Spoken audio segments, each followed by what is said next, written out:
Hey, good Wednesday morning, everybody. Chief Meteorologist Brad Panovich here. Good weather for the middle of the week, Wednesday, Thursday, Friday. Actually, drier weather, less humidity. But what I want to talk about today is what's the pattern for the weekend and what's heading our way, because pretty soggy setup for the weekend coming up, and a lot of outdoor activities, a lot of sporting events.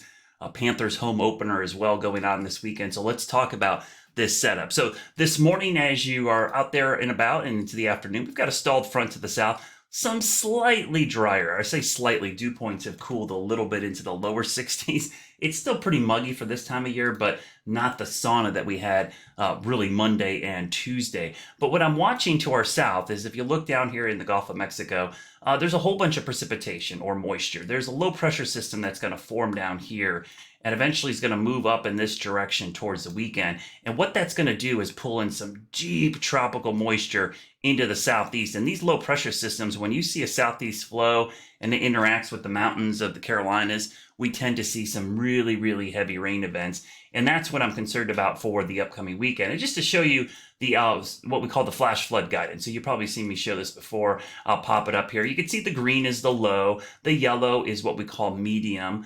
That's for today. Tomorrow, obviously, to our south, we'll start to see things kind of build as this low pressure moves up. I want to show you day 3, though, which is Friday. You can see how things start to set up as we've got a pretty big area of medium risk for flash flooding. And then you look at the green coming up into the Charlotte area. Let's look at this product on the Weather Predictions homepage. You can see the same product here. But what they do on here is they have an experimental day 4 and 5. So for Saturday, if we pop up day 4, you could see the Western Carolinas in that slight risk. That's pretty significant 4 days out that we've already got a slight risk for exceeding flash flooding. They only go slight and moderate for that. So that's something we have to watch going into the weekend, because the fact that we've already got the risk for flash flooding to our south there on Friday and then going into Saturday, kind of showing that the setup is starting to develop. So let me show you how this develops going into the weekend. We'll show you the Futurecast and show you a couple different products that kind of indicate how much moisture is going to be heading up here. One of those is a product called precipitable water. And this is a term I look at quite a bit. It shows us how much moisture is in the column of the atmosphere. So the troposphere is where all the weather happens. So from the bottom to the top, if you were to squeeze it all out, how much rainfall would you have? And when you see amounts around 1.5 inches or higher, that's pretty significant. But 2 inches is super tropical. And that's that kind of peach shade or salmon. I'll show you what happens going into the weekend. You see all that moisture there? Look at that moisture building. I'm going to stop this early on Sunday or Saturday morning, 2 a.m. You see all of that moisture. That is a big plume of moisture coming into the Carolinas. And again, if you look over here, you're looking at low 2-inch precipitable water amounts. That means if it rains, you basically could just get 2 inches, 2 inches, 2 inches. Not essentially the rainfall rate, but shows you how much moisture is available to produce flash flooding or heavy rain. And that sits over us for most of the weekend. This is going into Sunday, Monday, and really not until late Monday night into Tuesday does the drier air come in, and you can see it moving in from the west. So that setup, that plume of moisture, almost like a mini atmospheric river pumping moisture up into the Carolinas, is a pretty clear signal in the guidance that we're going to have some heavy rain. So let's take a look at the Futurecast of what the future radar might look like. All right, so we're going to look at the GFS here, kind of look at the GFS going into the weekend. This is today. You can see the front to our south. We'll go into tomorrow. You see the precipitation forming to the south. We'll go into the start of the weekend. So here we are early on the 9th. So that's going to be Friday morning, 11 a.m.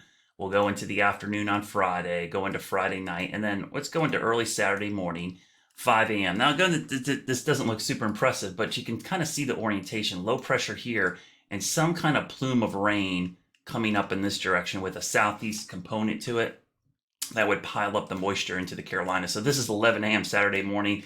Pretty soggy setup here. 11 a.m., 2 p.m., 5 p.m., 8 p.m. Look at the waves of rain. Did you see that just on Saturday? Now, again, will it rain the whole day? No, but it will feel like it because there'll be waves of rain, kind of like what happened on Monday. Waves of rain moving through. And you can see 8 p.m. Monday or Saturday night.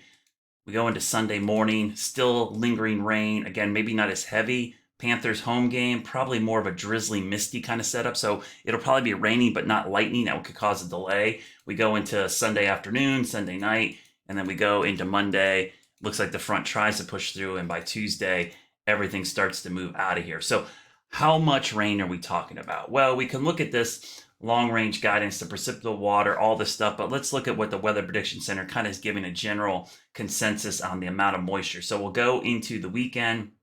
I'll stop this. Basically, we'll go through Monday morning. I'm going to go all the way to Monday morning, 12Z, which is basically 7 a.m. You can see the totals. And again, I think some of these are probably underdone, but probably in the 1 to 4 inch range for the Western Carolinas. Over the Piedmont, maybe 1 to 2, maybe 1 to 3.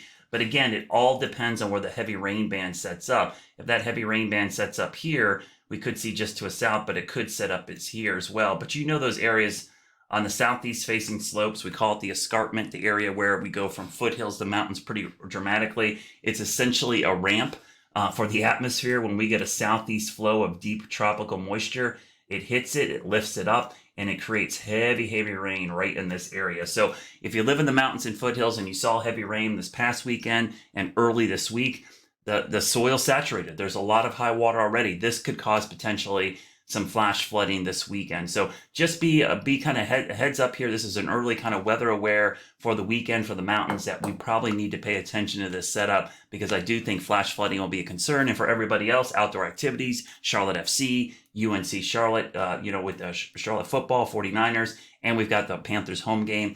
I would have a rain plan for all those. Have a poncho. If you're tailgating, make sure you have a tent, because there is likely going to be rain on and off for most of the upcoming weekend. Of course, I will post updates throughout the week. It's only Wednesday. As we get closer, we can fine tune the forecast. But right now, it's looking pretty soggy for the weekend.